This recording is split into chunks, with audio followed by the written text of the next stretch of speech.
जब आप साधना में उतरते हैं तो एक शब्द आपके सामने आता है सबसे पहले। उस शब्द को हम कुंडलिनी के नाम से जानते हैं। कुंडलिनी जो है एक ऊर्जा है जो हमारे मूलाधार में स्थिर है। माना जाता है कि एक सर्प जैसा आकार में ऊर्जा है जो 3.5 गोलाकार कुंडली में बैठी हुई है सुप्तावस्था में। ध्यान और साधना से हम उसे संधान करते हैं और उसको मूलाधार से ऊपर की ओर गति करते हैं। अभी अधोगामी है, फिर ऊर्ध्वगामी के लिए गति करते हैं।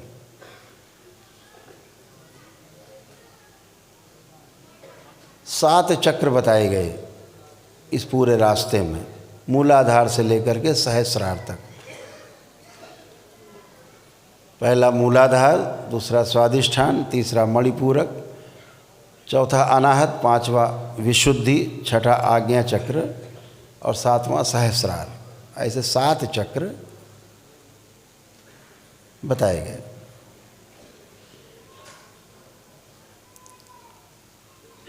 इन 7 को वेद कर जब ब्रह्म माना गया, इसके पार जाते हैं तो पार ब्रह्म बोल देते हैं। पर ब्रह्म जैसा हो।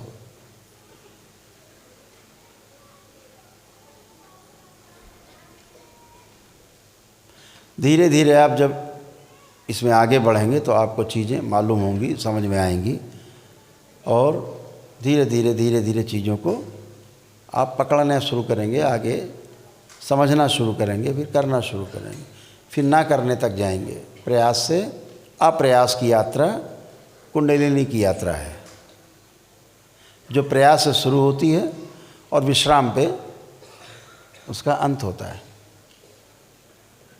उस कुंडलिनी में बोला जाता है कि जो बाईं तरफ, ऐसे कुंडलिनी सर्फ हर जगह क्रॉस करता है, ऐसे मान के चलते।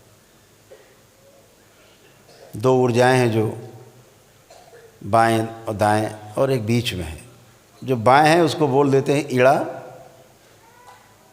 जो बाएं हैं उसको बोल देते हैं ईड़ा, जो दाहिनी तरफ है उसको बोलते हैं पिंगला, जो बीच में है उसको बोल देते हैं सुषुम्ना। इसको और ज्ञानियों ने आगे जब विस्तार से चर्चा की, हमारे ग्रंथ तमाम इस तरह के शब्दों से आच्छादित हैं कि जो खोलना चाहेगा, डिकोड करना चाहेगा, उसी को खुलेगा उसका अर्थ। बाकी सब अर्थ का अनर्थ है पढ़ेंगे। लिखा है सूक्ष्म के रूप में, साधना के रूप में, योग के रूप में, उसको लोग स्थूल में ले जाते हैं। जो जिसके अंदर जैसी भावना होगी, 2 दृष्टियों से देखने वाला उसको स्थूल जगत में अप्लाई करेगा और इस तीसरे नेत्र से जागा हुआ व्यक्ति उसको उस स्तर पे अप्लाई करेगा जो लिखा है, उससे समझने की कोशिश करेगा। तो ईड़ा, पिंगला और सुषुम्ना बोला। श्रद्धा के साथ लोग शब्द बदल देते हैं। थोड़ा ऋषि मुनियों ने और आगे समझा तो लिखा गंगा, जमुना, सरस्वती। यानी जो ईड़ा है उसको गंगा कहा, वो ठंडा है। ईड़ा ठंडी धारा है, बाईं धारा ठंडी है, दाहिनी धारा गर्म है, उसे पिंगला कहा।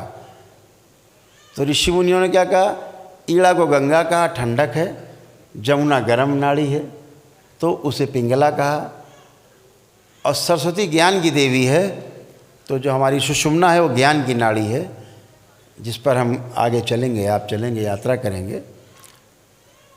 तो उस ज्ञान की नाड़ी का नाम सुषुम्ना है। तो कह दिया गंगा, जमुना और सरस्वती।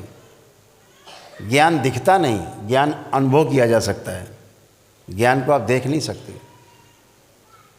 ऐसे सरस्वती हमारे ऋषि मुनियों ने व्यवस्था कर दी प्रयागराज में कि गंगा जमुना जहाँ मिलती है वहाँ सरस्वती नदी भी मिलती है, जहाँ दोनों मिल नहीं, तीनों मिल नहीं, प्रयागराज कह दिया। वो तीर्थ है, वो तीर्थ स्थल है, तो प्रयागराज कह दिया गया उसको। गंगा जमुना सरस्वती तीनों मिल गई। बोले वो दिखती नहीं सरस्वती नदी प्रयाग जी में, प्रयागराज में सरस्वती नदी नहीं दिखती, गंगा जमुना दिखती, धाराएं मिलती। यानी ज्ञान जो दिखता नहीं, जो होता है। किसी ने कह दिया कि रज तम सत, रज कह दिया ईड़ा को, पिंगला को कह दिया तम, और सुषुम्ना को कह दिया सत, सात्विक। ऐसे तीन नाड़ी।